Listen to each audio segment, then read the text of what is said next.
дуруд бинандагони азиз, табиати инсон чунин аст ки бо гузашти вақт эҳсоси худризоӣ ва қаноат менамояд ки дар айёми ҷавонӣ ва дар тӯли умри азизи хеш машғул ба офарандагӣ будааст, ки маҳз ана ҳамин меҳнати софдилона ва поквиҷдонона бо мурури замон ба инсон тасаллият мебахшад. маҳз амалҳои инсон аст ки бо гузашти вақт аҳамияти худро ошкор месозад ва ба муаллифи он ҷовидонагиро бармегардонад. бинандагони гиромӣ, имрӯза меҳмони барномаи мо низ аз чунин нафарон ҳастанд. Иззатулло Ғаниев, омӯзгори Донишгоҳи техникии Тоҷикистон ба номи Муҳаммадҷон Осимӣ.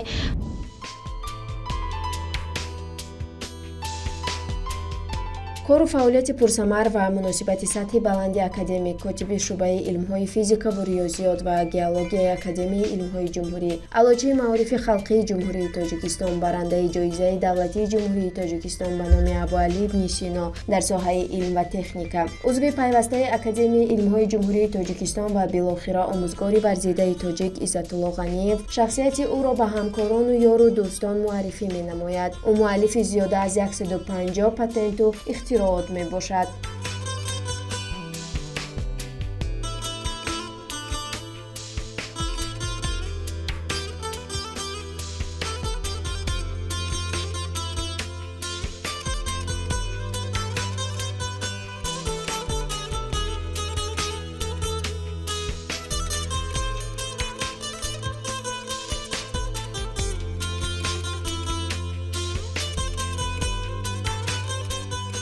албатта илм дар ҳеҷ замоне саҳлу осон набуд. Аз ин хотир Иззатулло Ғаниев аз овони ҷавонӣ пайваста дар ҳоли омӯзишу андеша қарор дошт. чунин раванди кор дар зоҳир саҳлу сода менамояд, вале дар асл хеле мушкил ва заҳматталаб аст ва маҳз шавқи зиёд, мушкилнописандӣ, азму суботи қавӣ дар иҷрои ҳар вазифа ба ӯ мададгор буда боиси пешрафту пирӯзиҳояш гардидаанд, ки устодон вақте номи ӯро ба забон меоваранд, мегуфтанд ки турфа шогирде, ки дар ҳайрат оварад устодро.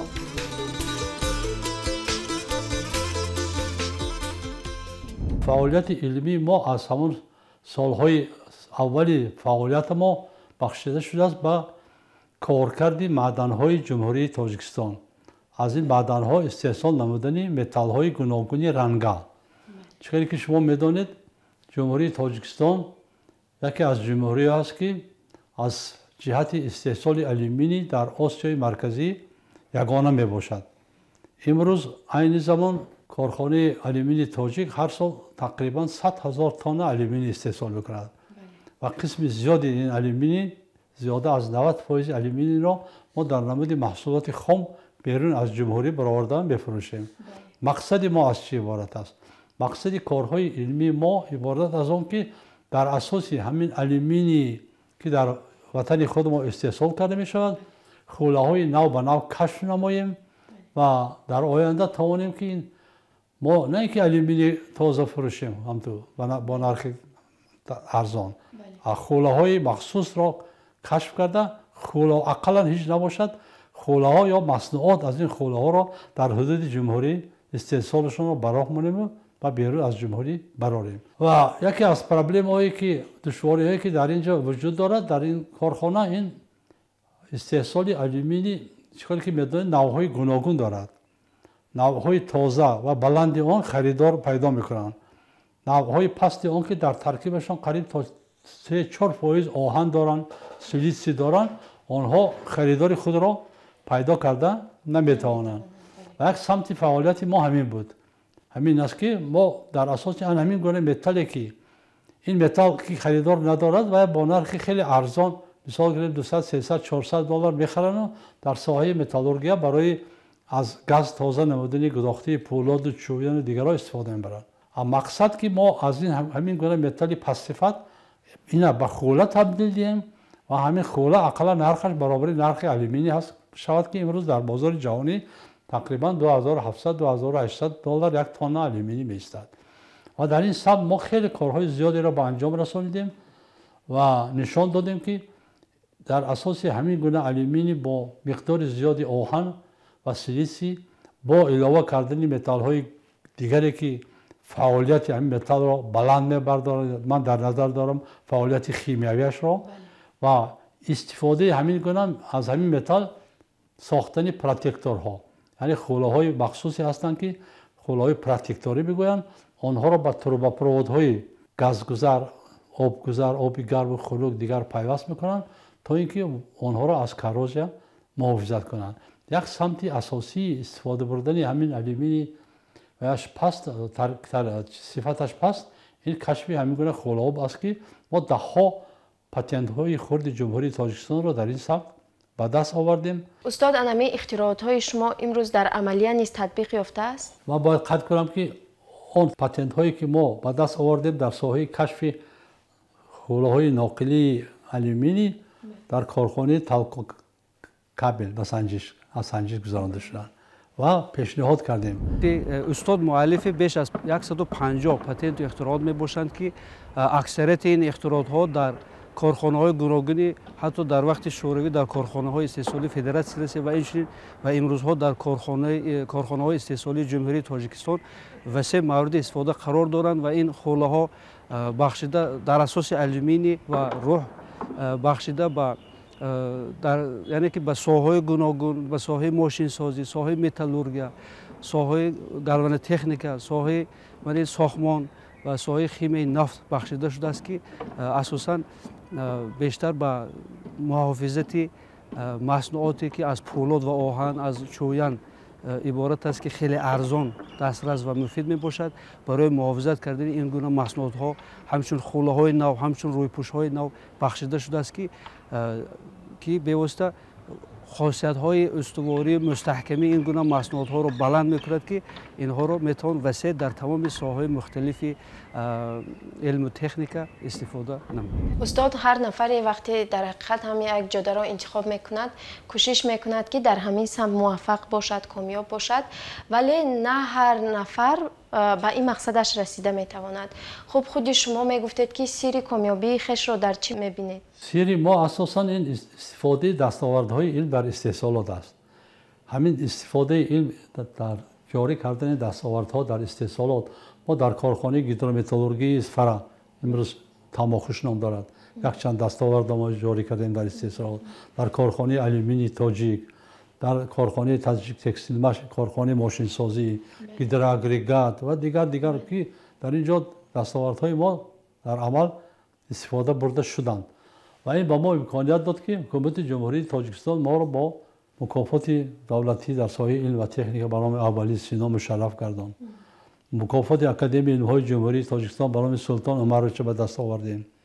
берун аз ҷумҳурӣ ихтироъкори беҳтарин шинохта шудем ва мукофоти давлатҳои исломӣ ИСЕСКО дар бахши химияро ба даст овардем ва чандин дигар мукофотҳоро ба мо бо инобати дастовардҳои мо ноил кардан моро ба ин мукофотҳо. якчанд маротиба ба ҷумҳурии Исломии Эҳрон сафар доштем. аз он ҷумла ду шаҳрванди ҷумҳурии Исломӣ дар озмоишгоҳи мо кори илмӣ ба анҷом расонда рисолашон ҳимоя намуданд, ду нафар. ва дар ҷумҳурии Туркия будем мо бо олимони Федератсияи Россия, Беларусия ҳамкорӣ дорем. ҷумҳурии Ӯзбекистон чандта шогирдон рафта дар ҷумҳурии Ӯзбекистон рисолаҳои арӯи ихтисосҳое ки дар мо нестанд рафта дар унҷо ҳимоя карда омуданд. имрӯзҳо бо ҷумҳурии Қазоқистон ҳамкорӣ дорем ва даҳҳо ҷумҳуриҳои гуногуне ки бо мо ҳамкорӣ доранд ва мо дар якҷоягӣ мақолаҳо интишор мекунем, корҳои илмиро мебарем, ҳамкорӣ дорем.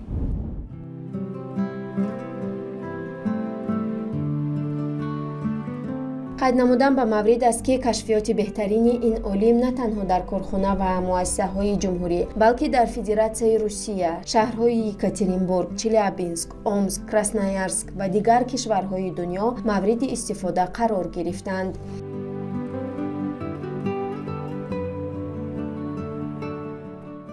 мегӯянд ки анами худи интихоби касб низ кори саҳлу сода нест, зеро имрӯз шуғле ки мо интихоб менамоем ояндаи мо аз он вобаста аст.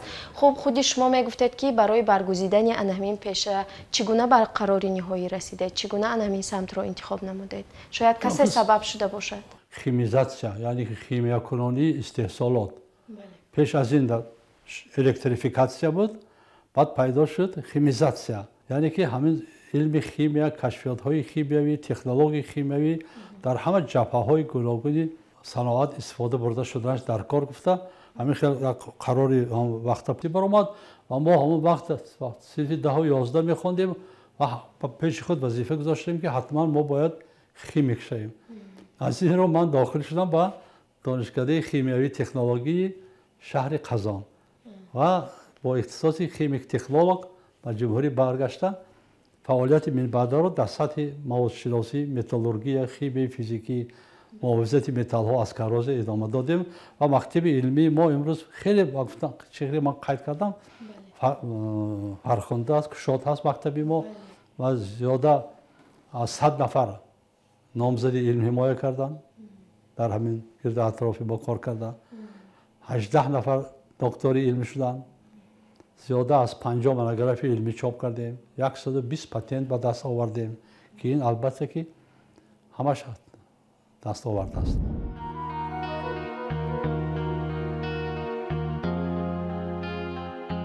боиси зикр аст ки дар тӯли фаъолияти тӯлонӣ ва пурсамар академик иззатулло ғаниев дар ҷумҳурия мо мактаби илми омӯзиширо пойдору устувор намуда ин ҷанбаи илмиро бо фаъолияти мондагори омӯзгорӣ ҳамзамон таълифи барнома ва дигар васоити таълимӣ ба таври пайваста ривоҷу равнақ медиҳад.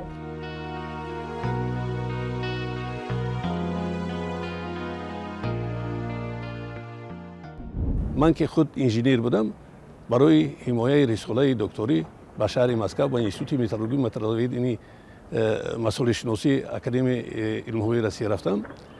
در اونجا اپوننت‌های من یکمشون فریدلندر یوسف نامی بودن که دیرکتور انستیتوت آویاسیونی سابق سیر و روسیه هستند بودن.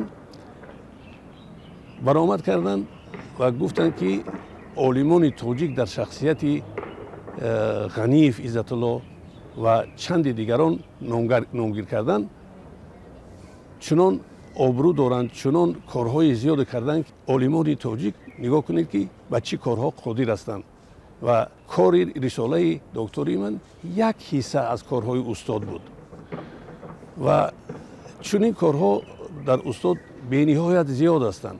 شاگردان استاد نه تنها در تاجیکستان بلکه بیرون از تاجیکستان هم فعالیت دارند. امروز چی در دولت اسرائیل، چی در روسیه، چی در امریکا، در تمام دولت ها قریب شاگردان استاد فعالیت علمی و پداگوژی خود را ادامه داده ایستادند. میگویند که анами касби омӯзгорӣ касби пуршараф ҳам бошад лек заҳматталаб аст. Чӣ гуна шумо новобаста аз он ки омӯзгор ҳастед боз ба корҳои илмиву эҷоди амалӣ вақт меёбед? Ракун вай гуфтааст ки илмат ба амал чиёр гардад қадри ту яке ҳазор гардад. ҳар як олиме ки имрӯз дар ҷумҳурӣ ҳаст агар илму дониши худаша ба ҷавоно нафаҳмонад албатта ки боиси вай аз қабул нест.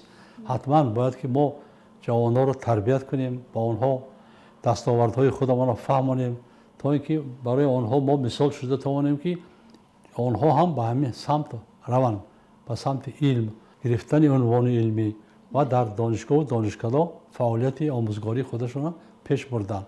мо фаъолияти илмиро аз омӯзгорӣ ҳеҷ вақт ҷудо намекунем. агар мо нисфи рӯз кори илмӣ кунем нисфи дуюмаш омӯзгорӣ машғул мешавем ё баръакс. ин аз ҳам ҷудо нашаванда ҳастанд.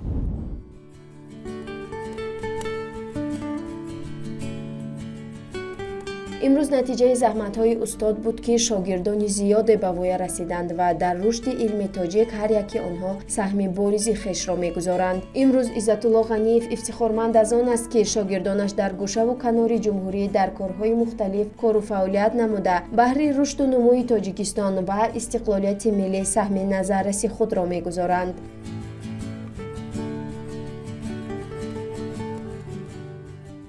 мегӯянд ки беранҷ ганҷ муяссар намешавад ва имрӯз мебинем ки анҳамон меҳнатҳои шумо самараи нек доданд ва худи шумо низ имрӯз аз фаъолияти хеш қаноатманд ҳастед? тамоми умри будагиам мо бахшидем ба илми тоҷик, ба тайёр кардани кадрҳо.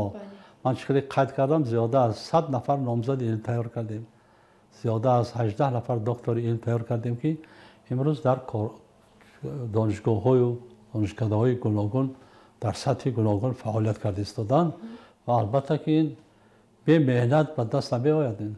مهنت شبانه روزی را طلب می‌کند.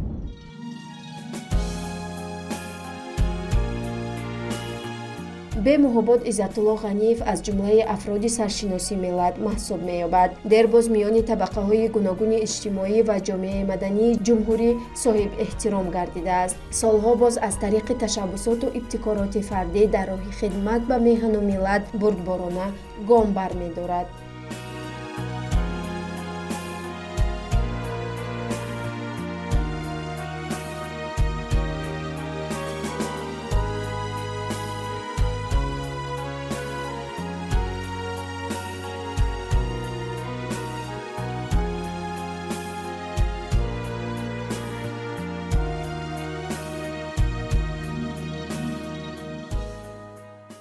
نفری بود که در انمی پیروهش ما را از اول دستگیری میکرد. وقتی که من بعد گفتم که بعد ختم دانشگاه 1 سال در کارخانه معدن تازه‌کنی انزاق کار کردم، بعد به انستیتوت کیمیا آمدم. در همین انستیتوت کیمیا من استادم انور واخوبیش را پیدا کردم.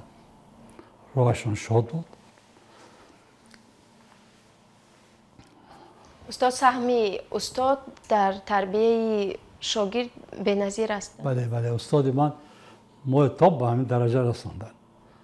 رفتیم الماتا با همراه ما رفتن در شهر الماتا رساله نامزدی ما کردیم سال 1976. بعد سال 2001 رفتیم به شهر تاشکند. در شهر تاشکند رساله دکتری ما همیشه استاد همراه ما بود.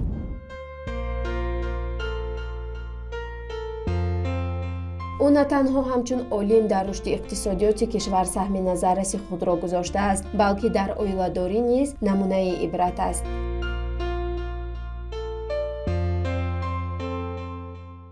استاد بسیار مرد خاکسار هستند. نگاه نکرده به اونی که سزاوار جایزه‌های جهانی هستند، سزاوار مدال طلای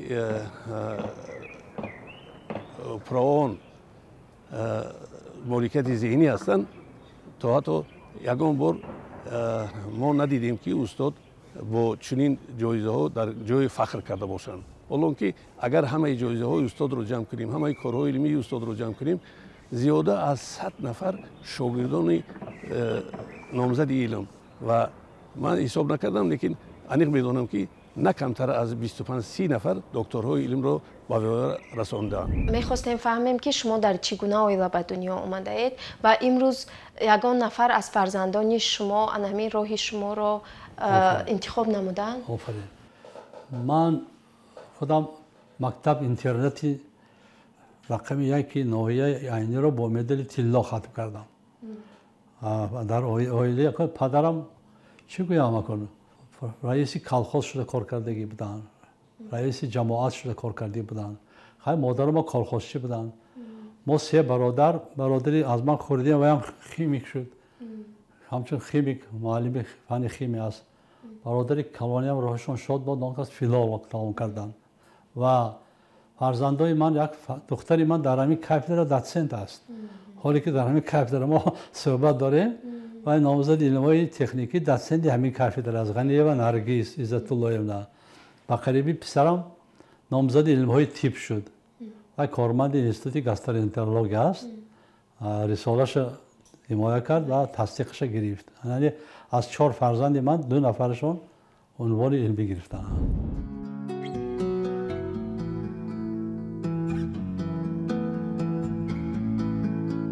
با کار و پیکار جستجوهای ایجادی بازیاف‌های نو به نوی استاد عزت‌الله غلاموف دیده می‌دوزیم و میگوییم که زیح تاجیکستان که در آغوش چنین فردانی نیک و پاک ضمیر، استادانی صاحب کسب و فردانی صاحب مکتب را تربیت کرده است. تلاش‌های پیوسته عزت‌الله غنیев جهت اشتراک فعالانه در رشد و نموی کشور عزیزمان باوربران می‌سازد که او با حس بلند خودشناسی و خودآگاهی در آینده نیز تمام نیروی خود را برای رشد منبع علم تاجیک و استوار گردیدن موقع آن در قطار کشورهای مترقی سفربر می نماید. ما به او در این جاده کامیابی‌های بی‌نظیر را تمنا داریم.